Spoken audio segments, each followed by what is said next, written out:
There was so much hope, so much optimism after the March on Washington.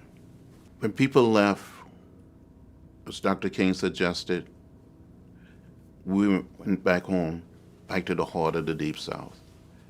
So many of us went into the state of Mississippi. We went into Alabama. We went to Selma. In Selma, only 2.1% of African Americans were registered to vote. The only time you could even attempt to register to vote was the first and third Mondays of each month. You had to stand in line, get a copy of the so-called literacy test. And hundreds and thousands of people would fail the so-called literacy test. They were told they could not read or write well enough. African American lawyers, doctors, teachers. So we started a series of demonstrations, standing in line at the courthouse. One evening, there was a demonstration for the right to vote. Nearby, Selma, a confrontation occurred, and a young man tried to protect his mother. He was shot in the stomach, and a few days later, he died at the local hospital in Selma. We made a decision to attempt to march from Selma to Montgomery, to dramatize to the nation and to the world that people of color wanted to register to vote. We started walking.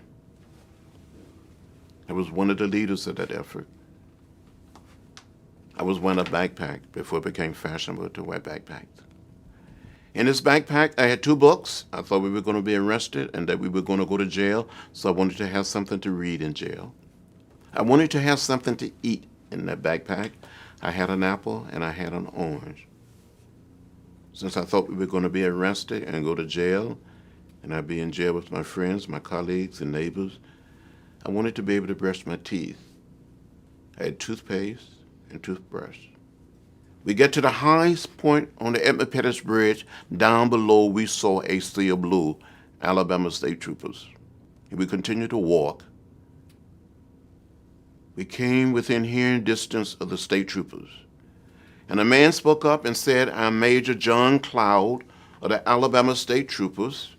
This is an unlawful march. It would not be allowed to continue.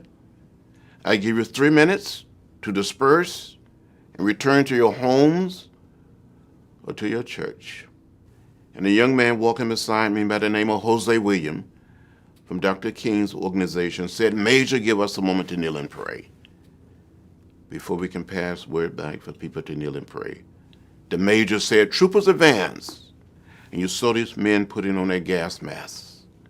They came toward us, beating us with nightsticks, tramping us with horses, and releasing the tear gas.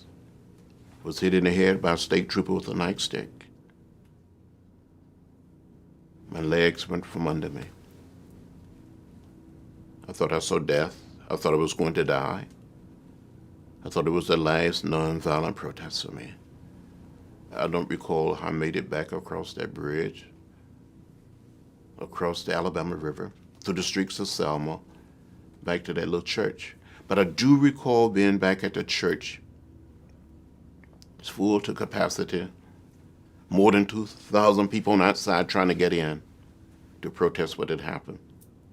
And someone asked me to say something, and I stood up and said something like, "I don't understand it. How President Johnson can send troops to Vietnam and cannot send troops to Selma, Alabama to protect people who only desires to register to vote." And the next thing I knew, I'd been admitted to the Good Samaritan Hospital there in Selma, Alabama, with 16 other people. And the next morning, Dr. Martin Luther King Jr. and his colleague, the Reverend Ralph Abernathy, came to visit us in the hospital. And Dr. King said, "Don't worry, we will make it from Selma to Montgomery, and we get a Voting Rights Act passed." And he told us that he had urged religious leaders to come to Selma.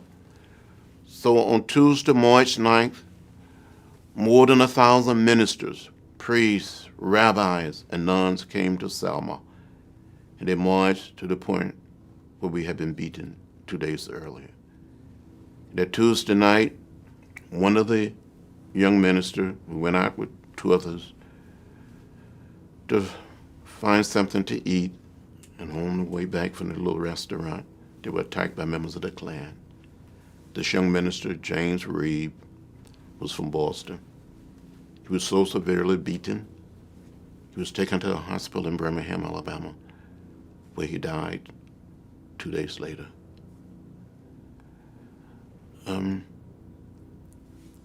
Selma gave us the Voting Rights Act, the way Birmingham gave us the Civil Rights Act, and the March on Washington gave us the Civil Rights Act. If it hadn't been for Selma, hadn't been for the March on Washington, we wouldn't be where we are today. And there would be no Barack Obama as President of the United States of America.